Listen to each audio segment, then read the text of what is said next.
Et bienvenue dans cette nouvelle émission, c'est François, j'espère que tu vas très bien. Et courage pour commencer aux crypto-investisseurs, mes crypto-investisseurs, pour ce marché actuellement, c'est pas toujours évident. Donc voilà, je préfère quand même vous souhaiter courage. Si ça fait pas longtemps que tu es sur le marché, bienvenue dans ce monde impitoyable avec plein de volatilité. Si ça fait longtemps que tu es sur le marché, normalement déjà tu as fait beaucoup d'argent, tu as fait massivement des gains, même si ça reste toujours pas aussi facile, même quand on a fait beaucoup d'argent. Et si ça fait, si t'es pas rentré encore sur le marché, ça reste un bon moment. Alors ça fait un petit moment que c'est le bon moment, mais clairement, voilà, ça va être la même. Ça, quand on va revenir dans 6 mois, 1 an, 2 ans, tout le monde va dire, on aurait dû investir à ce moment-là. Donc ne fais pas les choses dans le désordre et fais intelligemment tes placements, tes investissements, à commencer par ceux dans les cryptos. Et on va rester aujourd'hui dans l'émission du jour dans l'écosystème de crypto et on va aborder le sujet du métaverse. Qu'est-ce qui se cache derrière ce terme barbare de méta-univers? En fait, j'ai eu beaucoup de retours très positifs sur l'émission avec Charles, notre cher ami Charles, qu'on avait enregistré ensemble il y a quelques jours, quelques semaines, je crois que ça va faire 2 semaines maintenant. Et on avait abordé les sujets du NFT, du GameFi, du Play to Earn, du Metaverse, et il est vrai qu'on a été assez rapide sur le sujet du Metaverse. Alors bien que le sujet c'était surtout les NFT, des deux côtés d'ailleurs, c'est comment être un créateur, comment mettre un NFT sur la blockchain, comment profiter en tant que créateur, et aussi du point de vue investisseur, comment on fait, où on va, et qu'est-ce qu'il ne faut pas faire également. Et cette émission était vraiment top. Mais aujourd'hui, je me suis dit voilà qu'en solo, j'allais approfondir le sujet du métaverse et on va essayer de le faire quand même sans être dans la longueur. On va rentrer dans le concret mais sans faire une émission de 2 heures non plus. On va essayer de faire le métaverse en 20 minutes. On va aborder des sujets, on va commencer sur qu'est-ce que c'est le métaverse. Ensuite, on va voir qu'il y a une vraie économie réelle, bien que ce soit des actifs virtuels. Ensuite, on va aller regarder quand même le marché des NFT, qui sont quand même la chose qui permettent aussi au métaverse de tourner. C'est-à-dire que le métaverse, c'est la forme, mais le marché des NFT, c'est une économie au sein de l'économie. Puis après, on va rentrer aussi dans le détail, on va donner des chiffres, on va donner des noms, on va parler des leaders du marché actuel. On va parler des ETF aussi, parce que oui, c'est possible, il y a des ETF métaverse. Donc voilà, si tu ne sais pas ce que c'est les ETF, c'est tout simplement de pouvoir te positionner sur un seul actif qui va diversifier complètement sur différentes positions et différentes entreprises qui, elles, sont placées sur le marché du métaverse, là en l'occurrence. Donc c'est très pertinent aussi, il faut le mentionner. On va voir là pourquoi acheter un terrain virtuel, on va reparler du Play to Earn. Donc une émission un peu plus scolaire que d'habitude, mais qui m'a été demandée. Donc on y va et on va essayer de faire ça en moins de 20 minutes à partir de maintenant. Donc déjà, qu'est-ce que c'est le métaverse? Donc c'est très simplement, c'est un monde virtuel fictif. C'est assez simple à comprendre. C'est-à-dire que le terme, lui, est régulièrement utilisé pour décrire comme une version future d'Internet, où il y a des espaces virtuels et accessibles en interaction 3D. En général, c'est comme ça qu'on voit les choses dans les reportages ou sur les articles qui présentent le métaverse.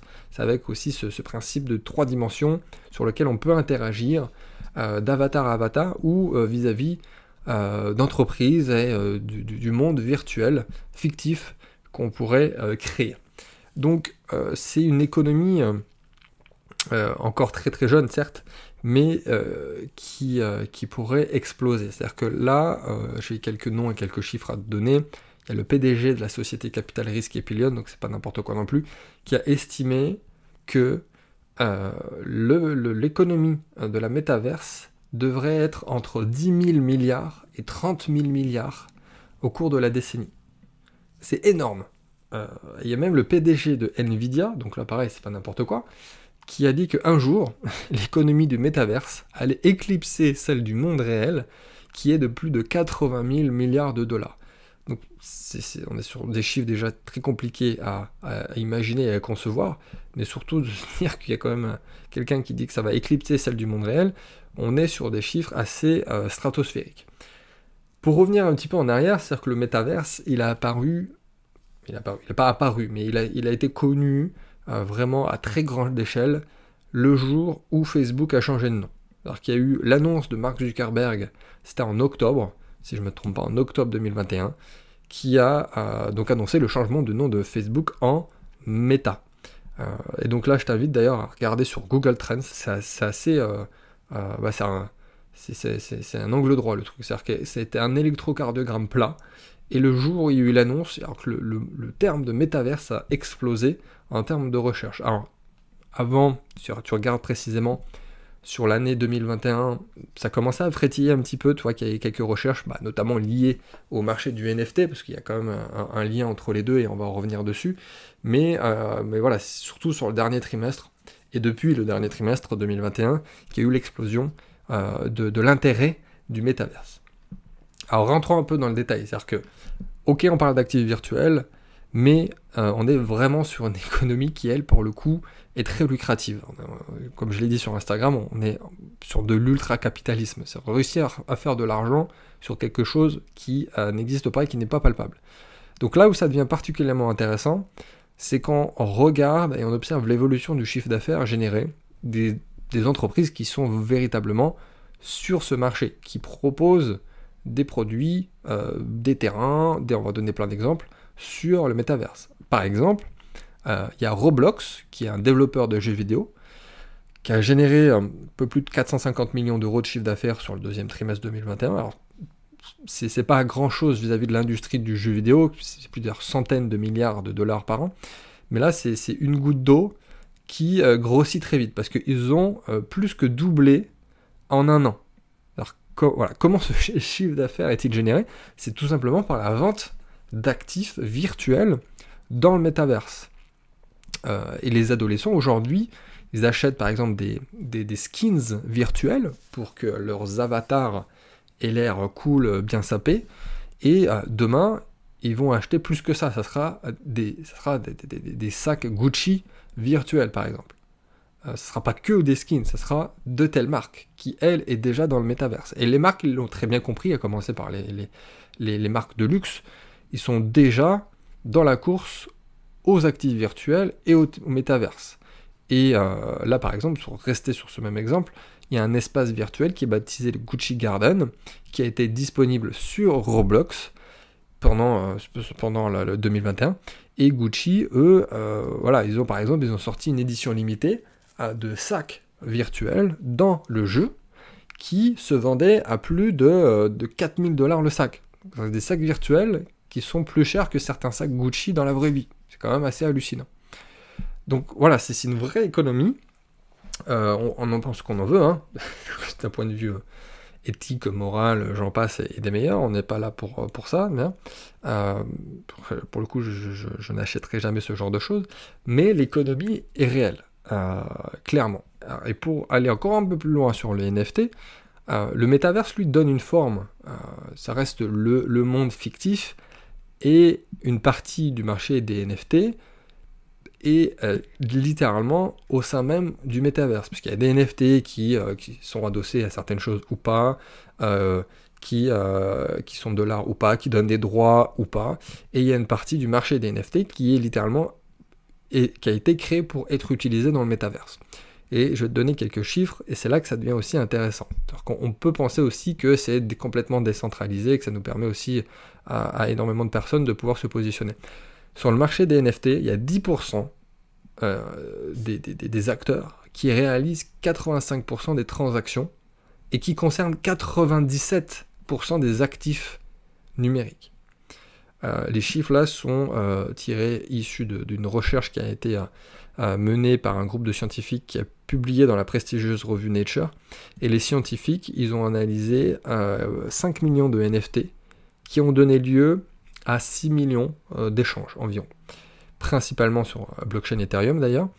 Et il ressort que les catégories d'échanges les plus populaires sont celles de l'art et du gaming, mais que seule une toute petite minorité d'investisseurs est très actif pour s'échanger ces dits actifs numériques.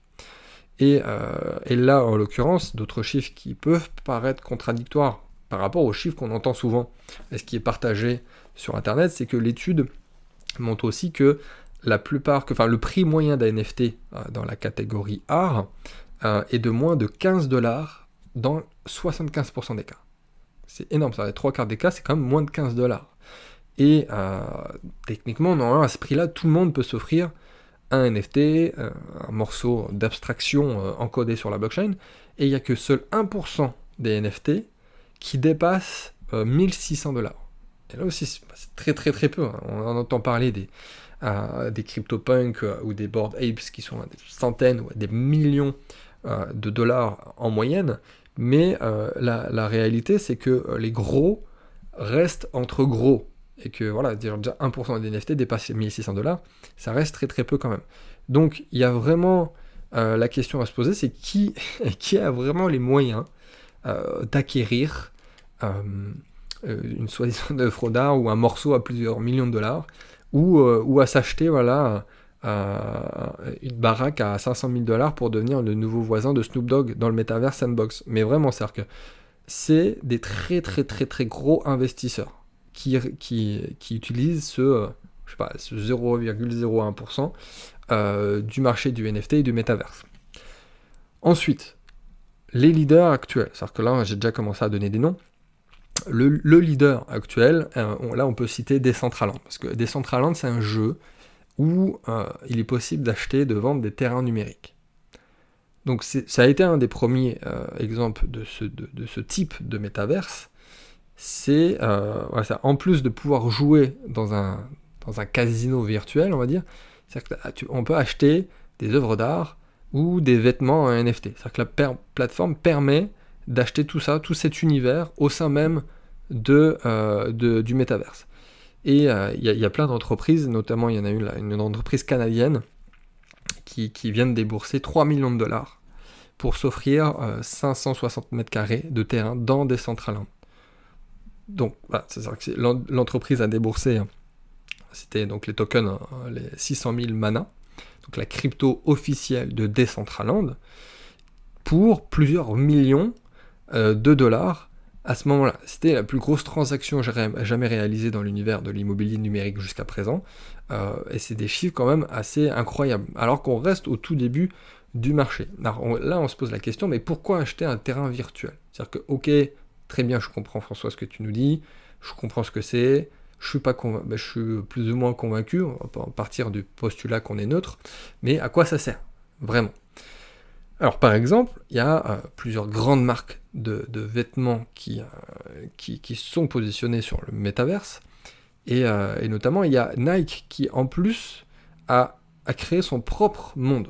C'est Nikeland, pas très original certes, mais dans lequel il est possible de participer à différentes compétitions sportives, toujours dans le métaverse, et d'acheter des produits de la marque pour habiller son avatar. Donc, là où ça devient intéressant, c'est que n'importe qui, vous et moi, ou même une société, une entreprise, peut espérer que son terrain sera éventuellement loué.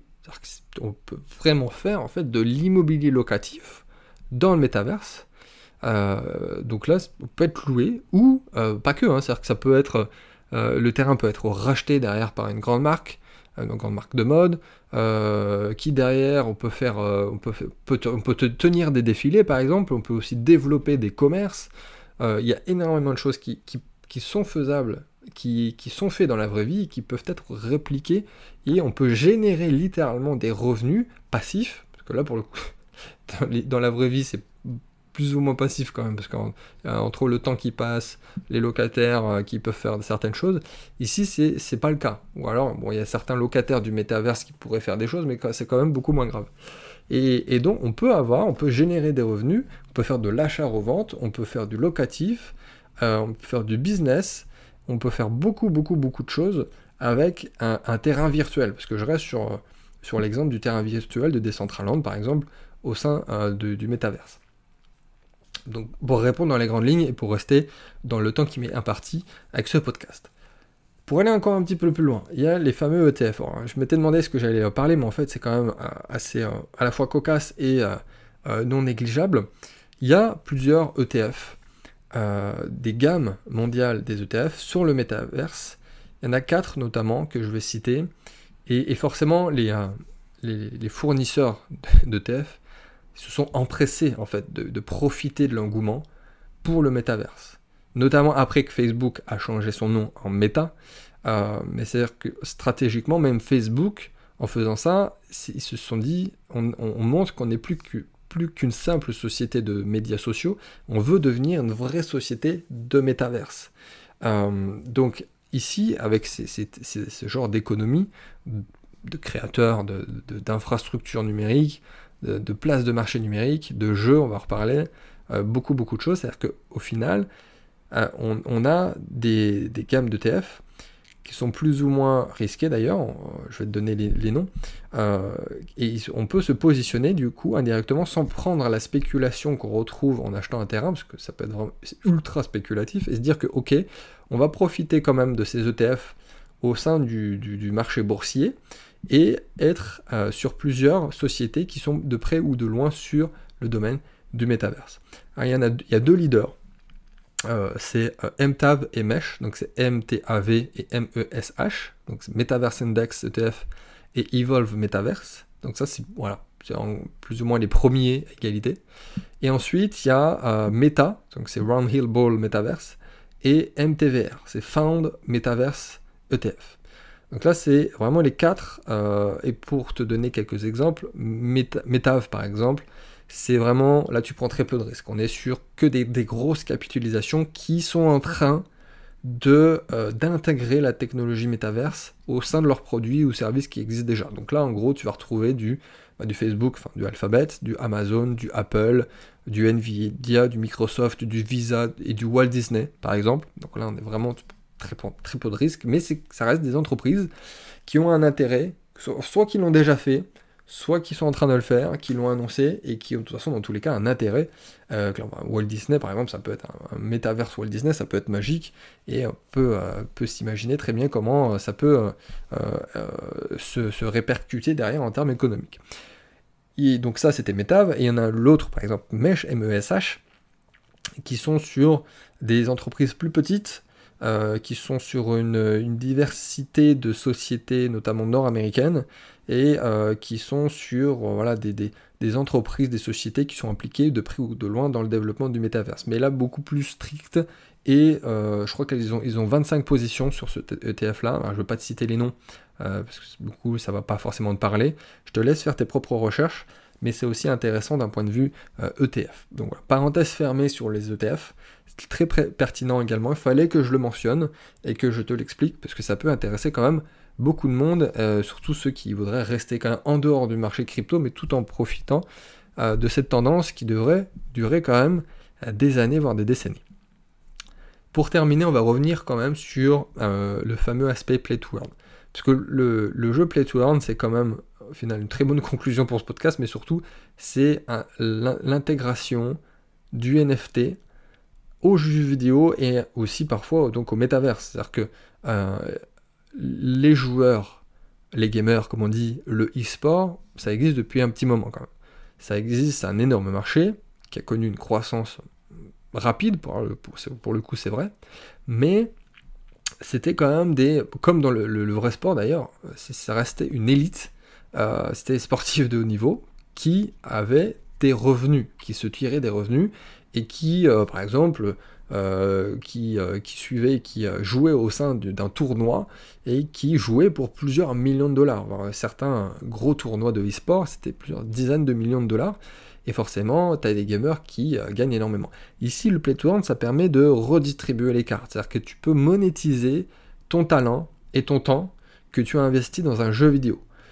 Et c'est un peu le rêve absolu pour un gamer qui a peut-être une autre vie à côté, et du coup qui n'aura jamais le niveau d'un grand gamer, mais ici, que ce soit un jeu vidéo très connu ou une application, se dire que ok, on va générer des revenus, ce qu'on en avait parlé dans le dernier podcast, et gagner grâce au Play to Earn au final. C'est-à-dire que ici, les joueurs vont rechercher activement des NFT, donc des jetons non fongibles, pour les échanger contre de la crypto, où ils vont essayer de vendre sous la forme de NFT les articles d'un joueur. C'est-à-dire que on peut très bien examiner les avantages des jeux Play to Earn, mais il y a surtout deux points de vue. C'est-à-dire qu'il y a le point de vue du développeur et il y a le point de vue du joueur. Le point de vue du développeur, c'est que le mec, ils vont se dire, les jeux Play to Earn, forcément, ils vont inciter énormément les joueurs à s'inscrire, toute logique, et à tenter leur chance, au final, dans le jeu, qui peut être potentiellement rémunérateur pour le joueur. Donc le développeur a tout intérêt à intégrer du Play to Earn au sein de son jeu vidéo. Tu peux déjà avoir une marque, tu peux déjà avoir un univers, et rajouter du Play to Earn. Et derrière, le joueur, lui, il va consacrer du temps, de l'engagement, et il va potentiellement vendre des NFT pour des milliers de dollars. Alors, ça va dépendre de l'échelle de temps et d'énergie que tu y mets forcément. Par exemple, dans Axie Infinity, il y a un joueur qui a vendu un NFT pour 300 Ethereum. C'est-à-dire qu'en dollars, ça fait plus d'1 million. Donc ça peut être une motivation suffisante pour n'importe quel joueur pour essayer un jeu Play to Earn et essayer de découvrir un NFT qui vaut des milliers de dollars, des centaines de milliers de dollars. Alors, c'est sûr qu'on va pas mettre tous nos espoirs là-dedans, dans ce business-là, et se dire que, ok, alors qu'un NFT d'1 million de dollars, c'est quand même un peu difficile à trouver. Actuellement, il existe plus de 1300 jeux en Play to Earn. Alors, ça peut paraître faible, ce qui est vrai, surtout si on le compare aux jeux modernes, mais on n'est qu'au début, hein, je tiens à le repréciser encore une fois. Il y a environ 80 nouveaux jeux qui sont créés chaque mois, et surtout, ce qui est le cas, c'est plus le concept gagne en popularité, plus le terme est connu, plus il y a des jeux qui sont en train d'arriver sur le marché. Il y a des jeux qui sont très connus, il y a Axie Infinity, il y a Splinterlands, il y a Alien World, il y a Bomb Crypto, et c'est littéralement des millions d'utilisateurs. Le record, c'est Splinterlands. Je crois qu'ils ont plus de 300 000 utilisateurs enregistrés et qui jouent au sein du jeu Play to Earn. Et c'est très facile, une fois qu'on connaît le principe, de s'imaginer comment au sein du Metaverse on peut tirer encore une fois des revenus. Donc ok, on a donné l'exemple de faire du locatif, et faire de l'achat-revente avec des terrains virtuels, les louer. Et là, on est vraiment sur l'aspect gaming, le GameFi, et d'intégrer des jeux, des récompenses au sein du métaverse. Donc voilà pour moi, je crois qu'on a tenu les 20 minutes exactement. Donc si tu veux aller plus loin, si tu veux travailler ensemble, il y a toujours ma formation Crypto Révolution, parce que là, on va rajouter dans quelques jours, on y est presque, des nouveaux modules. C'est assez extraordinaire ce qu'on a fait, c'est-à-dire que vraiment 3 formations dans une. Donc, il y a toujours Crypto Révolution de base, qui est là depuis des années et qui est très très bien sur le marché des cryptos. Et on va rajouter une énorme formation sur la DeFi et une autre sur le NFT, le Metaverse et tout ce qui s'ensuit. Donc on a toujours autant de demandes de CPF d'ailleurs. Si c'est le cas pour toi, tu peux nous envoyer un mail ou demander à prendre un rendez-vous avec ma team. Tu auras un conseiller au téléphone, ça sera soit Héloïse, soit Loïc, avec grand plaisir. Et si tu es un petit peu plus timide et réservé, tu nous fais un mail à contact@richard30ans.com et voilà, que ce soit une question ou pour créer un dossier CPF ou pour rejoindre quel que soit nos programmes, n'hésite pas, on essaye de répondre à tout le monde dans un temps assez rapide et je te dis à très vite pour une prochaine émission. N'hésite pas si tu as la moindre question dans les commentaires et je te dis à bientôt.